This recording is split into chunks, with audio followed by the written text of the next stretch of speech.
Hi hello അസ്സലാമു അലൈക്കും. നൂഹ വ്ളോഗിൻ്റെ പുതിയൊരു വീഡിയോയിലേക്ക് എല്ലാ കൂട്ടുകാർക്കും സ്വാഗതം. ഇന്നത്തെ ഉച്ചക്കത്തെ കുറച്ച് വിശേഷങ്ങളായിട്ടാണ് കേട്ടോ വന്നിരിക്കണത്. ഉച്ചക്കപ്പോൾ അയില മീനാണ് കിട്ടിയിരിക്കണത്. അപ്പോൾ അതിലുകൊണ്ട് ഒരു കറിയും പിന്നെ ഇച്ചിരി പൊരിച്ചും ചെയ്തു. പിന്നെ വാളനമരക്ക ഉണ്ടല്ലോ, അതുകൊണ്ടാണ് കേട്ടോ അന്ന് തോരൻ വെച്ചിരിക്കുന്നത്. അപ്പോൾ നമുക്ക് വീഡിയോയിലേക്ക് പോവാം. അപ്പോൾ വീഡിയോ ആദ്യമായിട്ട് കാണുന്ന എല്ലാവരും ഒന്ന് സബ്സ്ക്രൈബ് ചെയ്ത് സപ്പോർട്ട് ചെയ്യുക കേട്ടോ. ലൈക്ക് ചെയ്യാനൊന്നും മറക്കണ്ട ആരും. അതൊക്കെ അപ്പം തന്നെയാണ് ചെയ്തോളി കേട്ടോ. നമുക്ക് ഇതൊക്കെ എന്നും കാണിച്ചിട്ടാണ് മീൻകറി തന്നെയാണ് എന്നും ഉണ്ടാകുക. അപ്പോൾ മീൻകറിയൊക്കെ കാണിക്കണേ തന്നെയാണ്. അപ്പോൾ മീനും ഇതൊക്കെ വെന്തിട്ട് വേണം. നമ്മൾ വിരുന്നോ അതിലൊക്കെ പോയി വന്നാൽ പിന്നെ 4 ദിവസം മുറ്റത്ത് ചൂലൊന്നും ഇട്ടിട്ടില്ലെങ്കിൽ മുറ്റത്തിൻ്റെ കഥയൊന്നും പിന്നെ പറയണ്ടല്ലോ അല്ലേ. കാടൊക്കെ പൊടിച്ച് അപ്പം അതൊക്കെ ഒന്ന് ശരിയാക്കണം ഉണ്ട്. അപ്പോൾ അതിനും വേണ്ടി വേഗം ഒരുക്കി കുറച്ച് തുണി കഴുകാനും ഒക്കെ ഉണ്ട് കേട്ടോ. അപ്പോൾ ചെറിയ വീഡിയോ ആണ്, എല്ലാവരും സ്കിപ്പ് ചെയ്യാതെ കണ്ട് സപ്പോർട്ട് ചെയ്യുക കേട്ടോ. അപ്പം ഇന്നലത്തെ വീഡിയോയിൽ അതിൻ്റെ താഴെ ഒരു കുട്ടി കമൻറ്റ് ചെയ്തിരുന്നു. അൻഹ എന്ന് പറയുന്നൊരു കുട്ടിയാണ് കേട്ടോ. ആ കുട്ടി ഒരു ഹായ് പറഞ്ഞിരുന്നു. അപ്പോൾ ആ കുട്ടിക്ക് ഒരു വലിയ ഹായ്. ആ കുട്ടിക്കും ആ കുട്ടീൻ്റെ കുടുംബത്തിനൊക്കെ എല്ലാവർക്കും ഒരു വലിയ ഹായ് ഉണ്ട് കേട്ടോ.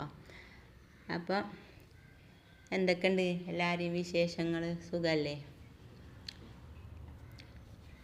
മീൻകറി അരച്ച് വെച്ചിരിക്കുകയാണ് കേട്ടോ. അതിൽ ഞാൻ അങ്ങനെ അരച്ച് വെക്കലൊന്നുമില്ല. അരച്ച് തന്നെയാണ് വെച്ചിരിക്കണത്. തേങ്ങ അരച്ച് വെച്ചിരിക്കുകയാണ്. എന്നും അയില കിട്ടുമ്പോൾ മുളകിടലാണ്, പുളിമുളക് വെക്കൽ തന്നെയാണ് കേട്ടോ. അപ്പോൾ ഒരുപാട് പണിയുണ്ട്. കുട്ടികൾ രാവിലെ പോയാൽ പിന്നെ കുറച്ച് നേരം ഒരു വിശ്രമമാണ്. കുറച്ച് നേരം രാവിലെ കുട്ടികളെ പറഞ്ഞയക്കലൊരു വലിയൊരു ഇത് തന്നെയാണ്. അതിൽ കൂടെ കുറച്ച് എന്തെങ്കിലും വർക്കൊക്കെ ചെയ്യാനൊക്കെ ഉണ്ടെന്നുണ്ടെങ്കിൽ പറയും വേണ്ട. തലേന്ന് ചെയ്തിട്ടില്ലെങ്കിൽ പിന്നെ അതെല്ലാം കൂടി നമ്മൾ രാവിലെ ഇന്നൊക്കെ നല്ലോണം കഷ്ടപ്പെട്ടിരിക്കണം കേട്ടോ. എഴുതിയിട്ടിരിക്കണേ. ഏതായാലും ഒക്കെ റെഡിയാക്കി പറഞ്ഞയച്ചു. പ്രോജക്റ്റൊക്കെ ചെയ്ത് കൊടുത്തയച്ചാൽ അതിന് മാർക്കൊക്കെ കിട്ടും കരുതിയാണ്ടാണ്. അപ്പം അങ്ങനെ ചെയ്തതാണ് കേട്ടോ. ചാർട്ട് പേപ്പർ വെച്ചങ്ങാണ്ട്. പിന്നെ എന്തൊക്കെയുണ്ട് എല്ലാവരെയും വിശേഷങ്ങൾ? സുഖമല്ലേ? ഞങ്ങൾക്ക് ഇവിടെ മഴയും വെയിലും രണ്ടും കൂടിയാട്ടോ. തുണി കഴുകിയിട്ട് ഉണങ്ങുന്നൊന്നും പറയാൻ പറ്റില്ല. ചിലപ്പോൾ മഴ പെയ്യും, ചിലപ്പോൾ പിന്നെ വെയിലാവും. വെയിലില്ലെങ്കിലും ഉണ്ടെങ്കിലും നല്ല ചൂടാണ് കേട്ടോ. എന്തോ ഒരു ചൂടാണ്. അകത്തൊന്നും ഇരിക്കൂല. നല്ല ആവിയാണ് ഇപ്രാവശ്യം. ഇനി എന്തൊക്കെയാണ് ആവാം. എന്തായാലും പിന്നെ ഇപ്പോൾ നമ്മൾ ഇതുവരെ കാത്തുനിന്നതിനെ അർജുന് അതിനെ കിട്ടിയില്ലേ. എന്നാലും ഇനിയിപ്പോൾ അതിലേക്ക് വല്ല അതിൻ്റെ ഒരു അന്ത്യകർമ്മം ചെയ്യണമെങ്കിലും എന്നാലും ഇപ്പോൾ കിട്ടിയെന്നുള്ളൊരു സമാധാനം ഉണ്ടാവുമല്ലോ അല്ലേ. കുടുംബത്തിന് സങ്കടം ഉണ്ടാവും, എന്നാലും കിട്ടുമ്പോൾ അതൊരു ആശ്വാസം രണ്ടും കൂടിയാണ്. ഏതായാലും അങ്ങനെയെങ്കിലും കിട്ടിയെന്ന് പറയാം. ഇത് ഓയിലാണ് കേട്ടോ. ഞാൻ അങ്ങനെ എവിടേക്കെങ്കിലുമൊക്കെ പോകാൻ നിൽക്കുമ്പോൾ അങ്ങനെ വല്ലാതെ സാധനങ്ങളൊന്നും കൊണ്ടുവരലില്ല. അവിടെ വെച്ചങ്ങാണ്ട് പിന്നെ നമ്മൾ വന്നിട്ട് വേണ്ടേ. അപ്പോൾ വന്നിട്ട് കൊണ്ടുവരാതിയാണ്ടൊക്കെ തീർത്തിട്ടാണ് പോവുക. കുറച്ച് വെളിച്ചെണ്ണ ഉണ്ടായിരുന്നു, അല്ലാത്തൊക്കെ കഴിഞ്ഞിരുന്നു. പച്ചക്കറികളൊക്കെ കഴിച്ചു എന്നിട്ടൊക്കെ പോവുക കേട്ടോ. അങ്ങനെ ഇന്നലെ കുറച്ച് സാധനങ്ങളൊക്കെ കൊടുന്നതാണ്. അതിൽ പെട്ടതേനു ഈ ഓയിൽ. അത് ഒഴിച്ച് വെച്ചിട്ടുണ്ടായില്ല. അപ്പോൾ അത് ഒഴിച്ച് വെക്കുകയാണ്.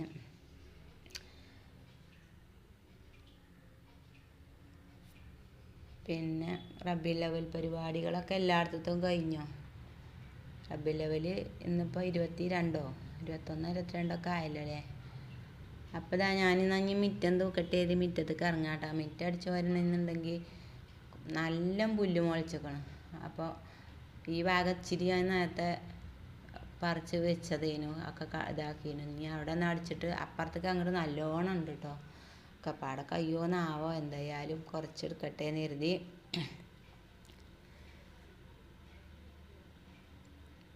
ഇവിടെ വെയിലും തട്ടും മഴയും ഒക്കെ പാടെയാണ്. അങ്ങനെ അത് രണ്ടും ഒപ്പമായാൽ പുല്ലിന് ഭയങ്കര സുഖമാണ്, വേഗം കാടാവും. അപ്പം കുറച്ച് ചെടികളുണ്ട്. അതിനൊക്കെ ഒരുവിധമൊക്കെ ഞാൻ പോയപ്പോൾ കുറച്ച് ദിവസം നല്ല വെയിലേനും തോന്നുന്നു, ഒക്കെ വാടീനും. അപ്പോൾ ഇനി ഒന്നും കൂടി ശരിയാക്കാണ്ട് കുറച്ചൊക്കെ ഞാൻ വന്നിട്ട് ശരിയാക്കി നനച്ചും കൊണ്ട് നോക്കിക്കൊണ്ടൊക്കെ നിൽക്കണേ നമ്മൾ. അത് പെട്ടെന്ന് നനക്കാതെയൊക്കെ ഉണ്ടായാൽ പിന്നെ ഒരു വാടലൊക്കെയാണല്ലോ ചെടികൾക്ക്. ഇവിടുന്ന് ഇങ്ങോട്ട് ഇവിടെ ഒരു തുളസി ഉണ്ട്, അതിൻ്റെ വിത്ത് ചാടി ഇഷ്ടം പോലെ മുളച്ചേക്കണം. കുറേയൊക്കെ ഞാൻ കളയും പറിച്ച്, കുറച്ചൊക്കെ അവിടെ തന്നെ വെക്കും. ആർക്കെങ്കിലുമൊക്കെ എന്തെങ്കിലും വല്ല മരുന്നിന് കൊടുക്കണമെങ്കിൽ എടുക്കാമല്ലോ കരുതിങ്ങാണ്ട് കേട്ടോ. എന്നാലും പിന്നെ കുറേ കാടാകുമ്പോൾ പിന്നെ നമുക്ക് വേണ്ടല്ലോ. ഒരു തുളസി തൈ ഇല്ലായിട്ടിച്ചൊരു താത്ത കൂടുന്നേനു ഇഷ്ടം പോലെ ഇപ്പോൾ ഇഷ്ടം പോലെ ഉണ്ടായിട്ടോ. പിന്നെ മറ്റേതില്ലേ എന്താ അപ്പം അതിൻ്റെ ഇലൻ്റെ പേര് അതും കൊടുന്നതിന് പേര് ഇച്ചിപ്പോൾ കിട്ടണില്ല. ആ സാധനം കൊടുന്നതിന് അത് പോയി. ഇത് ഉണ്ടായി കഞ്ഞിക്കൂർക്കലോ ഒക്കെ, അതിപ്പോൾ അങ്ങനെ ഒരു സാധനമല്ലേ, അത് പോയിട്ടോ. ഇവിടുന്ന് അങ്ങോട്ട് നല്ല കാടുണ്ട്. ഇവിടെ നല്ലോണം പുല്ല് മുളച്ചും ഉണ്ടായിരിക്കണം. അപ്പോൾ പറിച്ചെടുക്കട്ടെ, കുറച്ചൊക്കെ പറിച്ച് കളയട്ടെ എന്നൊക്കെ കരുതി ഇറങ്ങിയതാണ്. പിന്നെ ഇവിടെ ഒരു ചെടി ഉണ്ട് കേട്ടോ, അത് പുല്ലാണ്. ആ പുല്ലിനെ നമ്മൾ വെട്ടി നിർത്തിയാൽ നല്ല ഭംഗിയാണ്. അതിപ്പോൾ പെരന്നിക്കണം. അപ്പം അതിനൊന്ന് വെട്ടണം എന്നുണ്ട്. ഇവിടുത്തെ അടിച്ചുവാരലൊക്കെ കഴിഞ്ഞിട്ട് വേണം അതിനൊന്ന് വെട്ടിക്കൊടുക്കാൻ. അതവിടെ അങ്ങോട്ട് വട്ടത്തിലേക്കണം. അതിൻ്റെ ചുവട്ടിൽ വല്ലതും വന്ന് കിടന്നാൽ കാണൂല. അപ്പം അതൊന്ന് വെട്ടട്ടെ കരുതി. അപ്പം ചെറിയ വീഡിയോ കേട്ടോ, എല്ലാവരും ഒന്ന് സപ്പോർട്ട് ചെയ്യുക. ഈ ചെടിയാണ് ഞാൻ പറഞ്ഞത്. അപ്പം ഇന്നത്തെ വീഡിയോ ഇത്രയേ ഉള്ളൂ. അസ്സലാമു അലൈക്കും.